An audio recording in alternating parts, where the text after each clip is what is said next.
만약에 실질적액이 한 400이 넘는데 용돈을 막 20만 원 받아, 이렇게도 투자를 하시는 분이 있구나. 최근에 도저히 팔 수 없을 것 같은 물건을 팔았어요. 다른 물건들은 이렇게 거래가 안 되거든요. 과정 자체는 너무나 힘들고 고통스러운 순간이 많았던 것 같아요. 제 생활은 시궁창이었거든요. 거짓말을 한 것 같고. 선생님 안녕하세요. 제가 얼마 전에 결혼을 해서 이제 신혼부부인데 신랑이 저보다 조금 더 많이 실수령액이 높은 편이거든요. 똑같은 비율로 50%씩 모으자 하면은 신랑이 300을 벌고 제가 뭐 200을 번다고 쳤을 때 저는 100만 원을 내고 신랑은 150만 원을 내는 꼴이 되는 건데 신랑한테 불합리할 수도 있겠다 생각이 들더라고요. 이렇게 모으는 경우에는 어떻게 조금 조정을 하면 좋을까 여쭤보고 싶어서 질문 드리게 되었습니다. 답변을 드리기 전에 한 가지 제가 질문 드리고 싶은 게 있는데, 돈을 같이 모으자라는 얘기를 아직 하기 전인 거죠? 네, 맞습니다. 아직 한 번도 해본 적은 없으신 거고? 이제 서로의 실수령에 깔려고 해요. 근데 조금 차이가 나는 걸 알았거든요. 결론부터 말씀드리면 솔직하게 오픈하시고 모으셨으면 좋겠어요. 특히 돈을 모으는 데 있어서 부부가 이렇게 경제력을 같이 이렇게 합쳐서 돈을 모으는 자체가 1 플러스 1은 2가 아니라 저는 10이라고 생각하거든요. 명의 빼고 1 플러스 1은 1이니까 돈을 모으는 거 무조건 해야 된다고 생각을 하는데, 스노우볼 이펙트 효과라고 하잖아요. 똑같은 돈을 굴리더라도 내가 혼자 돈을 모아서 굴리면서 투자를 해나가는 거랑 부부가 같이 공동의 목표를 가지고 해나가는 거랑 정말 차이가 크다고 생각해요. 여기 기혼자분들도 계시고 공감 많이 하실 텐데, 아이 낳기 전까지가 가장 돈을 많이 모을 수 있는 시기라고 하더라고요. 그러니까 다브로니 같은 경우에도 아이에 대한 생각이 있으시고 지금부터 준비한다고 치면은 이제 1, 2년 정도 시간을 가지시고 할 거잖아요. 그럼 그때 동안에라도 저는 솔직하게 오픈하시고 모으셨으면 좋겠어요. 누가 더 벌고 더 못 벌고 차이를 떠나서 무조건 오픈을 해야 된다고 생각을 하고요. 다브로님의 생각인 거지 또 남편분의 생각은 다를 수 있거든요. 다브로님이 먼저 얘기를 해주기를 기다리고 있을 수도 있다. 이거는 이제 조금 다른 얘기인데, 아직 결혼 전이지만 당사자가 앞에 있으니까 상당히 부담이 되네요. 학생 때부터 만났으니까 둘 다 이제 비슷한 시기에 취업을 했어요. 그런데 저분은 대기업이었고 저는 중소기업이었거든요. 그러니까 연봉이 한 1.5배 정도 차이가 났었어요, 처음에. 둘이 이제 공투할 일이 생겼는데 저는 모은 돈이 그때 좀 적었었고 돈이 좀 그래도 있었어요. 원래 1대1로 보통 공투를 하잖아요. 한 2대1? 그렇게 했을 거예요. 저는 되게 고마웠던 게 수익을 똑같이 나누겠다는 거예요. 사실 제가 만약에 그런 상황이었으면은 그렇게 생각하기 쉽지 않았을 텐데 그렇게 얘기해주면 되게 고맙더라고요. 그러니까 아마 남편분도 분명히 비슷한 생각을 하고 계실 가능성이 높다. 왜냐면은 이게 누구의 돈을 뺏는 게 아니라 우리 가족이 잘 살기 위해서 합치는 거잖아요. 근데 그런 건 있을 수 있어요. 합치는 건 좋은데 요구사항이 분명히 있을 수 있거든요. 예를 들어 용돈을 받는 거에 대해서 좀 민감한 부분이 계실 수도 있어요. 돈을 같이 합치는 건 좋은데 합치는 문제를 떠나서 나는 그래도 용돈을 받는 게 싫다. 그 사람이 뭔가 싫어하는 부분이 있는지를 솔직하게 얘기를 들어보고, 만약에 실질적액이 한 400이 넘는데 용돈을 막 20만 원 받아, 이렇게 생각하시는 분들도 있단 말이에요. 근데 그거에 대해서 싫어한다 그러면은 용돈을 받는 개념이 아니라 좀 그래도 쓸 수 있게끔 해준다던가, 그러니까 그런 식으로 충분히 대화를 통해서 극복할 수 있는 부분이 있다는 생각이 들거든요. 부부면은 무조건 합쳐야 돈을 모을 수 있다. 저는 그렇게 생각합니다. 요즘에 부부 동반 모임을 많이 하거든요. 이런 얘기 하는 게 너무 좋아요. 주변에 이런 얘기를 쉽게 얘기를 잘 못하겠더라고요. 결혼을 앞두고 계신 분들, 아니면 오래 사귄 연인이 있으신 분들, 그런 분들은 다 비슷한 고민을 하고 있을 것 같은데, 나중에 따로 이런 코너만 만들어서 해도 너무 재밌을 것 같아요. 다음은 실버제이님. 네, 안녕하세요.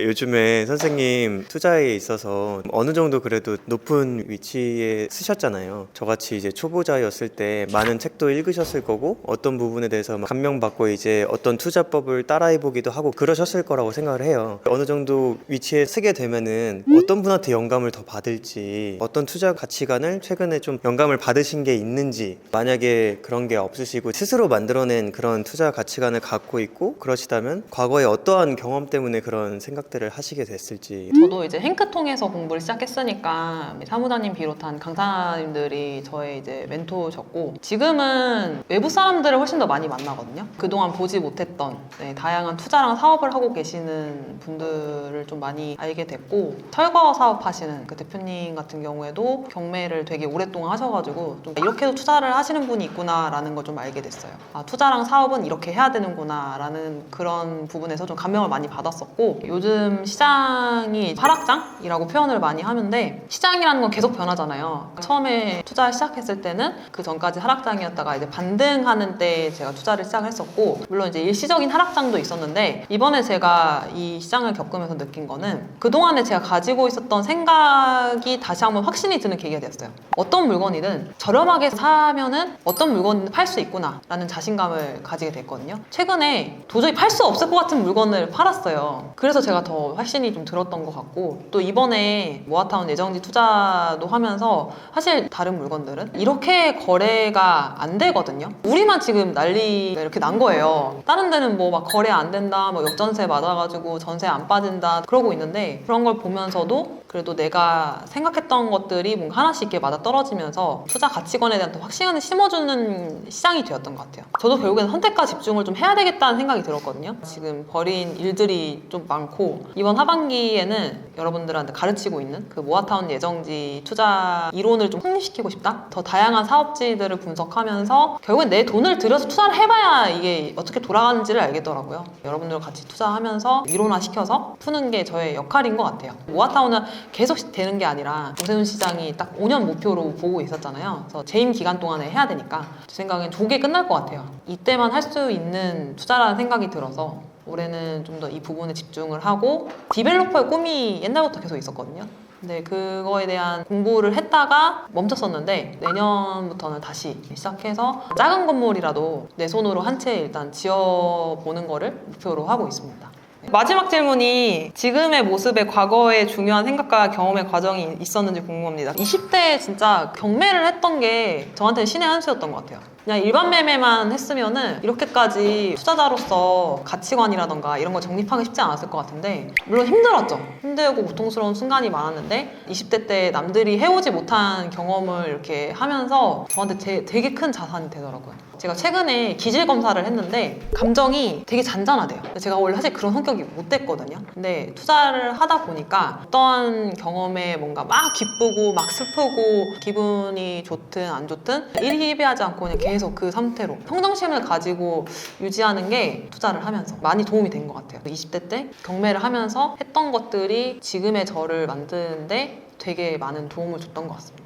투자를 이제 처음에 입문하고 시작한 지 한 2년 반 됐는데 처음 들어왔을 때 생각했던 것보다 이렇게까지 힘들 줄 몰랐고 시기가 작년 말쯤에서 너무 힘들어가지고 다 그만두고 싶은 생각을 너무 많이 했거든요. 진짜 그나마 이제는 많이 회복해서 이제 다시 좀 올라오고 있는 순간인데 그 당시에 들었으면 참 좋았을 것 같다는 생각이 들어가지고 앞으로 이제 또 저와 같은 과정을 겪으실 분들이 미리 들었으면 좋겠어서 선생님은 힘들었던 기간을 어떻게 극복을 하시는지 궁금했고 만약에 힘들었다면 왜 힘드셨는지 어떤 시점에서 나는 경제적 자유를 얻을 것이라는 확신을 얻으셨는지 어떤 물건을 기점으로 그런 생각을 하셨는지 좀 궁금했습니다.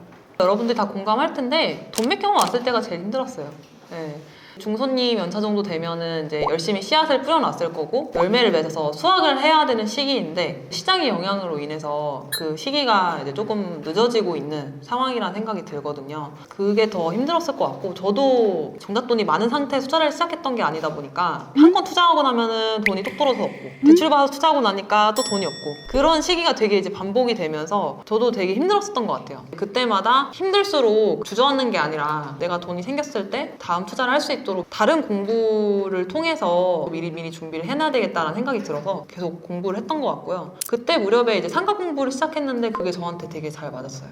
중소님도 개발계획 공부하면서 그런 위기들 극복해 나오고 계신 것 같은데 제가 처음 이제 강사 생활 시작했을 때 중소님을 만났거든요. 그때 중소님과 지금의 중소님은 지금이 훨씬 더 멋있고 성숙된 사람이다. 저희 이선동에서 반장까지 자석하셔가지고 밥을 사드린 적이 있거든요. 그때만 하더라도 이렇게까지 오래 하실 거 생각 못했어요. 솔직히 말하면.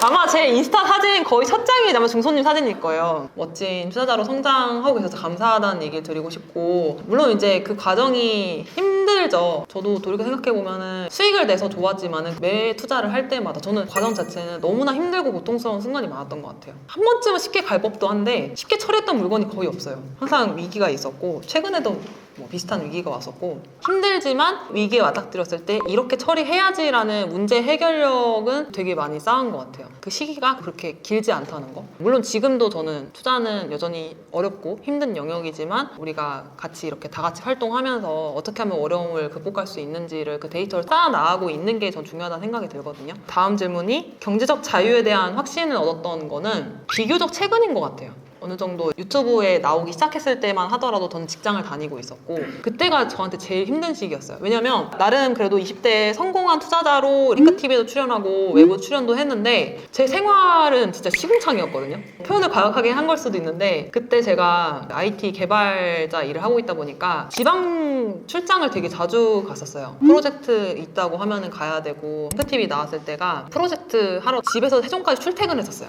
거의 막차 타고 맨날 고속터미널에서 내려서 집 가고 이게 막 사람 사는 건가 싶더라고요. 거기 행크TV에서 나오는 모습은 행복해 보이는 투자자처럼 웃고 있는데 제 생활은 그렇지 못했던 거예요. 그거에 대해 오는 괴리가 거짓말을 한 것 같고 또 그런 시기가 있었어요. 아, 내가 이렇게 살면 안 되겠다. 그때 무렵에 사업에 대한 의지를 좀 다지는 계기가 됐었던 것 같아요. 6개월을 그렇게 페인처럼 살고 또 그때 강의도 준비하라고 하셔가지고 세종에 숙소가 없었어요. 그러니까 호텔이라고 할 만한 데가 없어가지고 택시를 타고 5성까지 가서 비즈니스 호텔 빌려줘가지고 거기서 생활을 했는데 제 하루 일과가 어땠냐면은 아침 거기 8시 출근해서 프로젝트를 한 이제 8시, 9시까지 하고 집에 와서 씻으면 10시예요. 그럼 10시부터 새벽 2, 3시까지 강의 자료를 만들었어요. 그렇게 한 3달 정도 했었거든요. 지금은 다시 돌아오고 싶지 않은 기억인데 그렇게 하다가 이제 사업 오픈하고 다른 데서 더 수입을 많이 창출하게 되고 퇴사를 결심했을 때가 그때가 너무 행복했어요. 근데 만약에 제가 그때 사업을 하지 않고 계속 했으면은 회사를 못 그만뒀을 것 같거든요. 회사를 그만둬야 되겠다는 그 타이밍이 와서 그만뒀고 사실 지금도 여러분들과 똑같이 저도 투자하고 생활하고 있고 별반 다르지 않다 생각하는데 딱 하나 좋은 거는 평일에 임장 가는 거. 별거 아닐 수 있지만은 그런 게 저한테 너무 좋고 또 한 가지가 있다면은 오후 3시에 더현대에 있었던 거. 그 기억이 너무 좋았어요. 왜냐면은 마지막 직장이 여의도였거든요. 여의도 직장인들은 그 더현대까지 가려면은 걸어서 한 15분 걸어가야 되거든요. 갔다가 찍고 근데 바로 와야 됐었어요. 그 생활이 너무 힘들었는데 퇴사하고 나서는 그 시간에 혼자 거기 이렇게 커피 마시면서 있는데 그거에 대한 소소한 되게 행복? 이 되게 컸던 것 같아요. 그때 직장이었을 때 내 모습이랑 지금 비교했을 때 지금 행복한 거구나. 짧지만 찰나의 순간들 그런 데서 좀 행복을 좀 느끼고 있는 것 같습니다. 퇴사를 하고 싶다면 어떤 걸로 해서 수익 창출을 할 수 있는지를 고민하는 게 좀 중요하다는 생각이 들어요.